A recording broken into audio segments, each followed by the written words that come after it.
A very fresh good morning to class 11th. It's your time for accounts class. As you know, we are doing chapter number 22. Chapter name is financial statement with adjustment. Okay? बेटा हमने approximately सारी adjustment कर ली है. आज हमारी एक adjustment रहती है जिसका नेम है sale of goods on approval basis. आज का हमारा टॉपिक है sale of goods on approval basis. सारी एडजस्टमेंट हमने वाइंड अप कर ली. 20 एडजस्टमेंट है, 19 adjustment we have already done. Sale of goods on approval basis रहता है और एक और एडजस्टमेंट है डेफर्ड रेवेन्यू एक्सपेंडिचर की. वो भी मैं आपको इस वीडियो में समझा दूंगी. और जो हमारी जनरल एंट्रीज हैं और कुछ ट्रायल बैलेंस दे रखे हैं उसके क्वेश्चंस भी आज हम करेंगे. So let's start our today's class. Okay, today is which day? 25.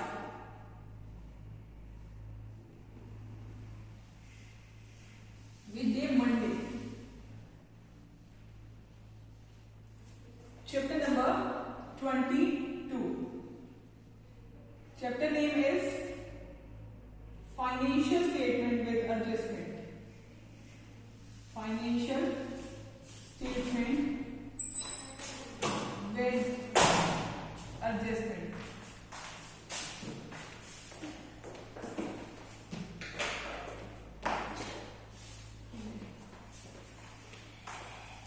Clear?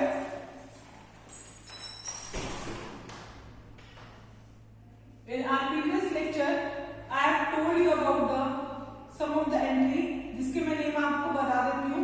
हमने कौन सी एंट्री करी थी? मैनेजर्स कमीशन करी थी हमने ऑन नेट प्रॉफिट पे मैनेजर की कमीशन करी थी. इसमें हमने दो मेथड देखे थे, बिफोर चार्जिंग और आफ्टर चार्जिंग. ये हमने अपने प्रीवियस वीडियो में करा था. ठीक है, बिफोर चार्जिंग और आफ्टर चार्जिंग सिर्फ 1 लाख नेट प्रॉफिट था. इस साइड में भी 1 लाख नेट प्रॉफिट था. बिफोर चार्जिंग में 10% लगाया. ठीक है, आफ्टर चार्जिंग में 10% 110. ये करा था हमने हमारी. और गुड्स जो सोल्ड हो गई but omitted to be recorded. जो भूल गए थे हम रिकॉर्ड करना, वो हमने रिकॉर्ड कर ली थी पिछली वाली वीडियो में. गुड्स परचेज, जो हमने गुड्स परचेज करी थी but omitted to be recorded. Good purchase but omitted to be recorded. ये भी हमने कर ली थी हमारी पिछली वीडियो में. वाइंड अप हो गया ये टॉपिक्स. मैं आपको बता रही हूँ हमने पिछली वीडियो में कौन से टॉपिक वाइंड अप कर लिए. ठीक है, ये 3 टॉपिक करे. और ये टॉपिक करा था कि हमने कैपिटल एक्सपेंडिचर को,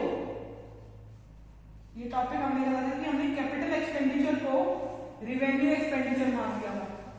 इसके कुछ एग्जांपल भी करेंगे जिसमें हमने कैपिटल एक्सपेंडिचर को रिवेन्यू एक्सपेंडिचर मान लिया था. इसके हमने कुछ टॉपिक्स करे थे. ठीक है, ओके. ठीक है, आज का टॉपिक जो हमारे क्लास का sale of goods on approval basis कर लेते हैं. Sale of goods on approval basis, जब हम सेल कर रहे हैं गुड्स अप्रूवल बेसिस पे, इसका पहले आपको मैं मीनिंग बताने वाली हूं, उसकी बात करते हैं. सेल ऑफ गुड्स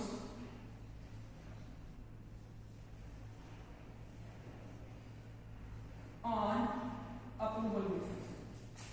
देखो,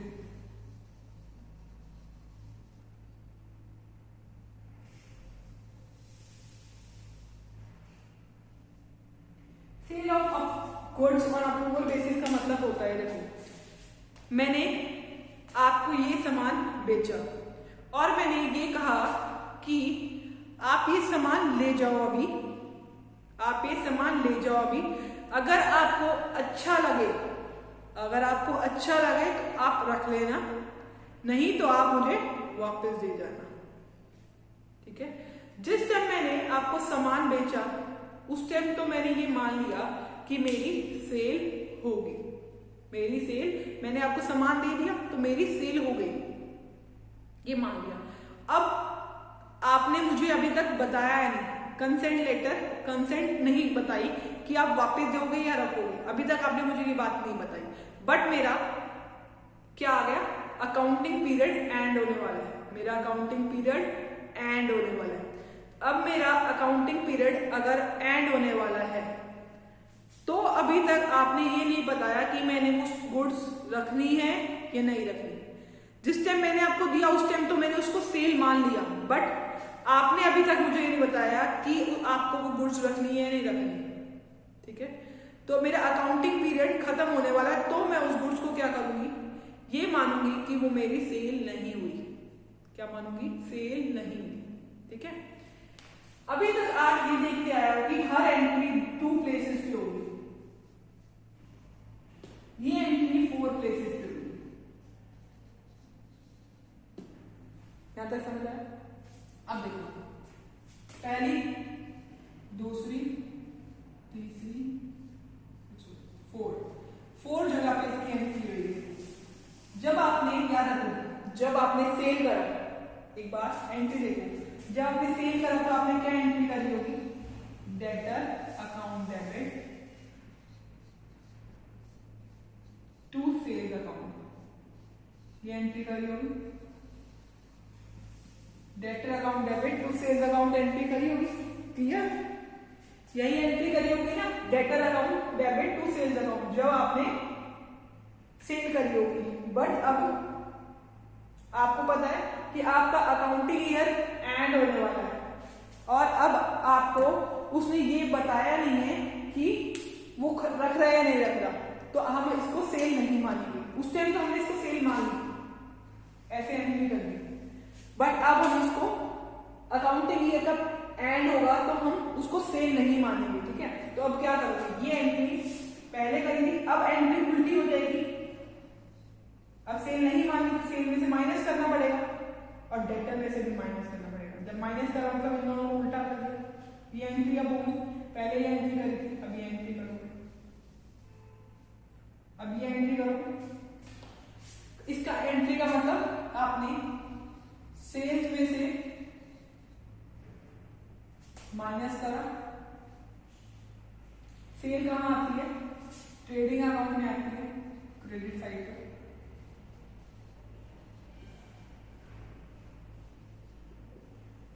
क्लियर, और डेटर भी बन गया था वो आपका, अब डेटर में से भी लेस कर दो। क्लियर, डेटर में से लेस करा, डेटर कहां आता है, ओके। क्लियर, ये बात समझ आई? इस पे क्या लिखेंगे, sale value, sale value of goods, sale value of goods, ये एंट्री हुई थी।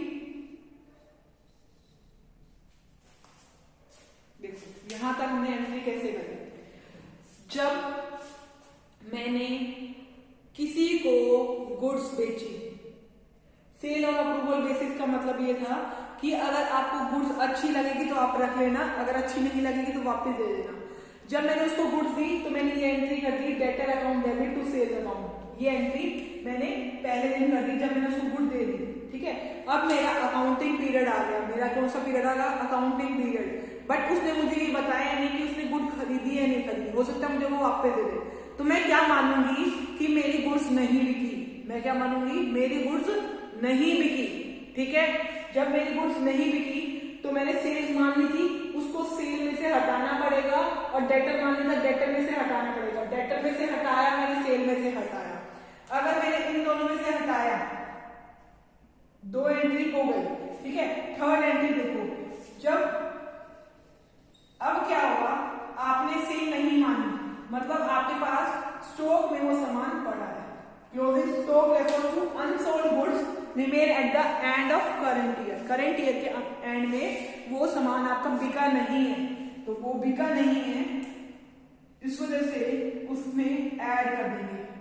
आपने मान लिया था कि वो बिक गए तो आपने लेस कर रखा था, अब आप क्लोजिंग स्टॉक में वो सामान ऐड कर दोगे, ठीक है। अब ये याद रखो कि क्लोजिंग स्टॉक कहाँ आता है, क्लोजिंग स्टॉक दो जगह आता है, ट्रेडिंग अकाउंट में क्रेडिट साइड पे आता है,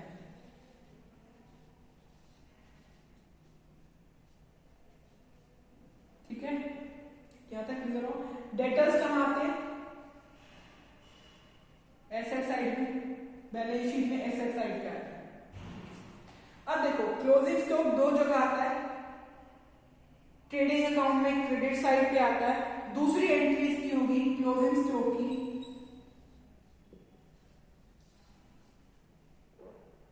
क्लोजिंग स्टॉक कहां लिखोगे, बैलेंस शीट में लिखोगे, बैलेंस शीट में एसेट साइड पे लिखोगे।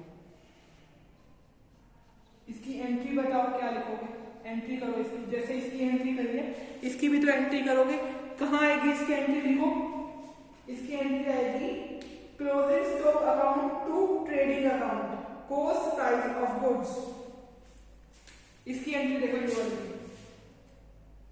क्लोजिंग अकाउंट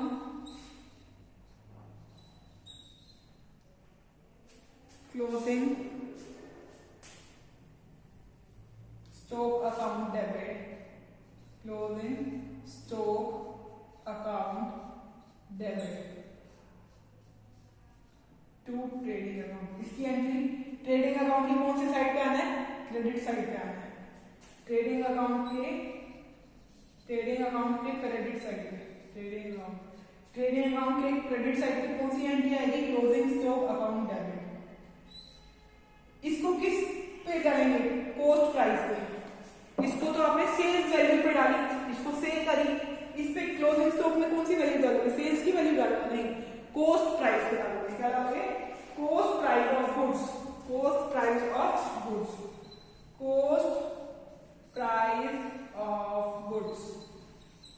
ये एंट्री 4 जगह प्लेस हुई है, इंपॉर्टेंट एंट्री, ये एंट्री 4 जगह प्लेस होगी।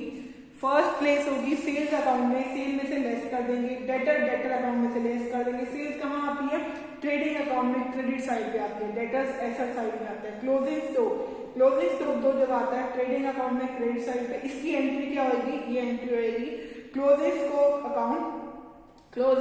Account debit to trading account, clear.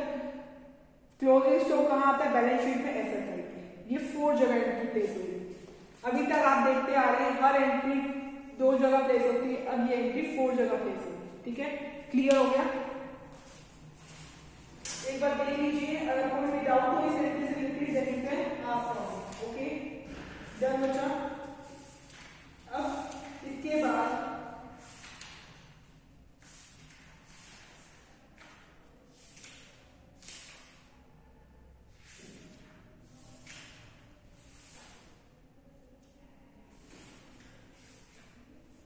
हम करने वाले हैं आपकी बुक में से पेज नंबर 2।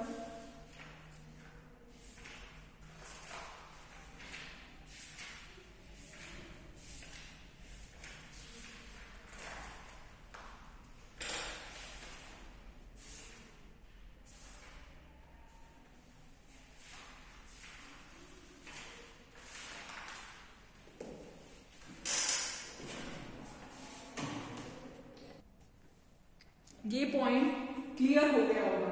इसके बाद आपकी बुक में पेज नंबर 22.42 पे डेफर्ड रिवेन्यू एक्सपेंडिचर दे रखा है, वो हम पढ़ लेते हैं, okay.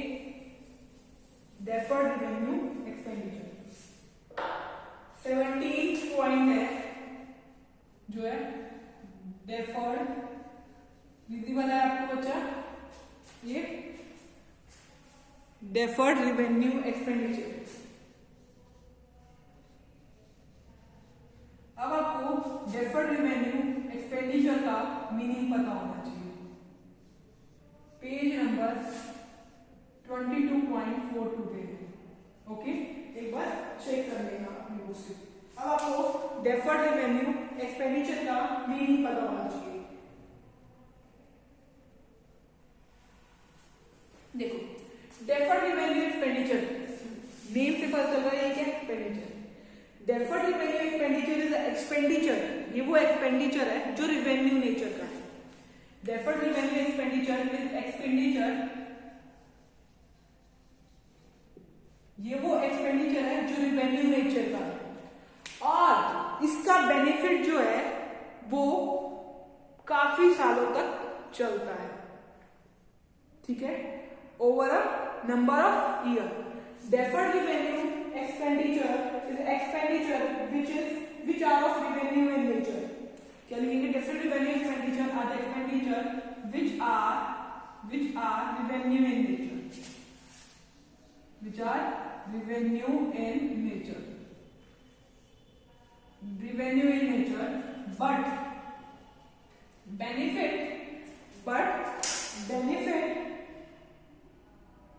the benefit of which is likely to reward, but the benefit जो benefit है, but the benefit of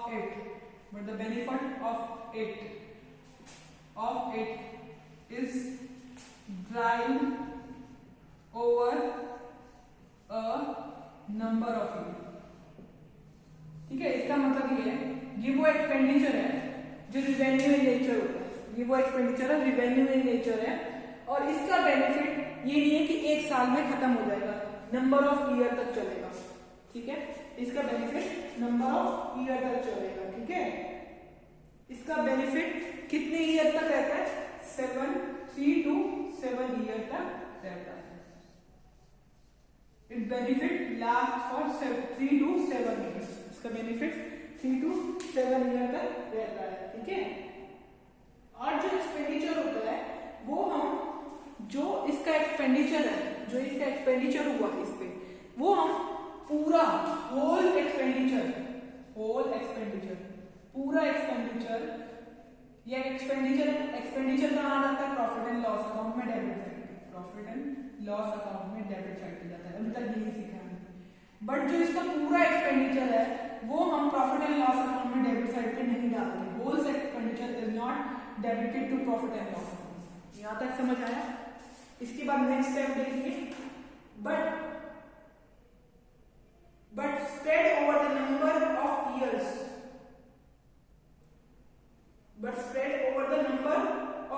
for which the benefit is last. देखो इसका बेनिफिट 7 साल तक रहेगा, तो एक ईयर में इसको एक्सपेंडिचर मान के सारी अमाउंट नहीं डाल देंगे, नंबर ऑफ ईयर में डालेंगे,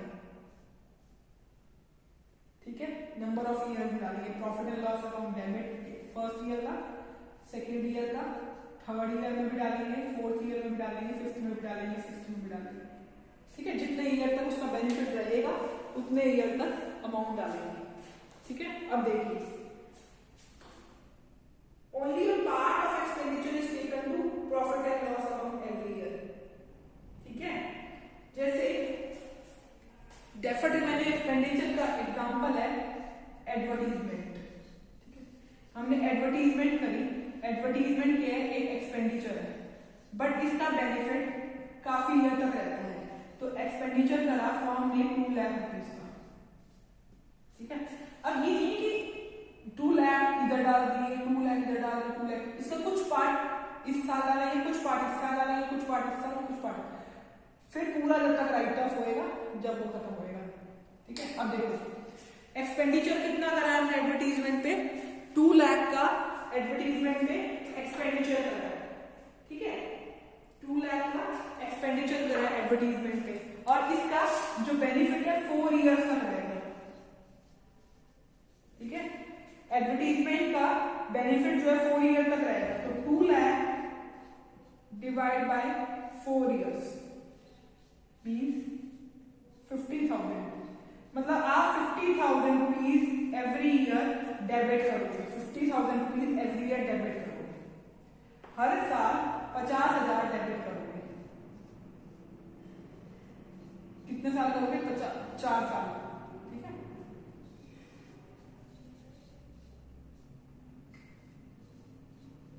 यहां तक क्लियर हुआ? हर साल 50,000 डेबिट करोगे, और एक जगह तो ये एंट्री हो गई प्रॉफिट एंड लॉस अकाउंट में, दूसरी जगह ये एंट्री जो है वो लाइबिलिटी साइड जाना चाहिए, एसेट साइड जाना चाहिए, एसेट साइड जाना चाहिए, क्योंकि इसका बेनिफिट हो रहा है, ठीक है, एसेट साइड। अब फर्स्ट ईयर में एसेट साइड में कितने पैसे डालोगे, सेकेंड ईयर में कितने डालोगे, थर्ड ईयर में कितने डालोगे, फोर्थ ईयर में कितने डालोगे, ये बताना चाहिए। 2 लाख का एक्सपेंडिचर हुआ है जिसमें से 50,000 लॉस हो गया हमें, ठीक है, मींस 1,50,000 एसेट में डालोगे, ठीक है।